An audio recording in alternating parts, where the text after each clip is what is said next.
ఓం శ్రీ మహాగణాధిపతయే నమః. ఉమామహేశ్వరాభ్యాం నమః.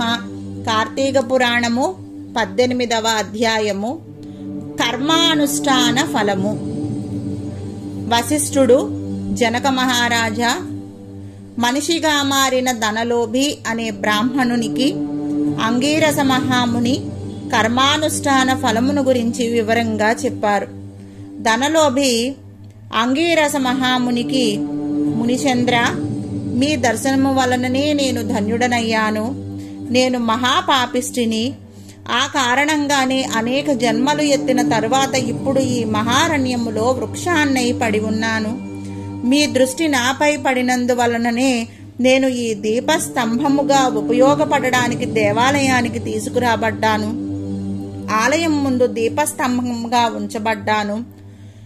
నాపై నేతి దీపాన్ని మునులు వెలిగించి పెట్టడంతో నేను చేసిన పాపాలన్నీ పటాపంచలైనాయి. మానవ రూపం నాకు లభించింది. ఇంతటి పుణ్యఫలము లభించేలా చేసిన మీకు నా ధన్యవాదాలు. నన్ను మీ శిష్యునిగా స్వీకరించండి. కర్మలు చేయటము వలన కలిగే ఫలితాలను గురించి మీరు తెలియచెప్పి నన్ను కృతార్థుణ్ణి చేయండి అని చెప్పి ఆ బ్రాహ్మణుడు ఆ మునీశ్వరుణ్ణి ఈ విధంగా ప్రాధేయపడ్డాడు.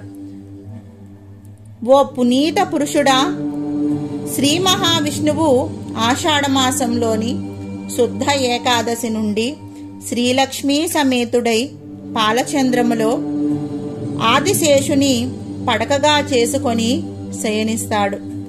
మళ్లీ కార్తీక శుద్ధ ద్వాదశి నాడు నిద్రలేస్తారు. ఈ 4 మాసాల కాలాన్ని చతుర్మాసము అని పిలుస్తారు.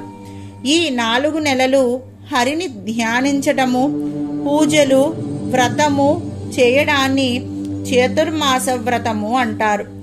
ఈ యొక్క చతుర్మాస్య కాలములో శ్రీహరి ప్రీతి చెందటము కోసము చేసే స్నాన, దాన, జప, సత్కార్యాలు అన్ని సత్ఫలితాలను కలుగజేస్తాయి. ఈ సంగతి నేను మహావిష్ణువు ద్వారా తెలుసుకున్నాను. ఆ వివరాలనే ఇప్పుడు నీకు చెబుతాను, విను అన్నారు ఆ యొక్క అంగీరస మహాముని. ఏ పని చేయకుండా ఉండకూడదు. పనులన్నీ నేనే చేస్తున్నాను అనుకోకుండా ఉండడంతో ఏ పని చేయలేని జన్మనెత్తాడు. ధనలోభిలా కాకుండా ఉండాలంటే ఎవరెవరు ఏ పనులు శాస్త్రం చేయమని చెప్తుందో వాటిని తప్పనిసరిగా చేస్తూనే ఉండాలి. అన్నం కడుపు నిండే వరకు ఎలా తింటున్నామో అలా జ్ఞానం కలిగేదాకా పనులు చేస్తుండాలి. అక్కడ ఉన్నవారందరికీ కూడా ఆ చాతుర్మాస్య వ్రతాన్ని గురించి, దానిని శ్రీహరి ఉద్దేశించిన సందర్భము మొదలైన విషయాలను అన్నింటినీ కూడా వివరంగా విశదీకరించారు. దీనితో 18వ అధ్యాయము పారాయణము సమాప్తము.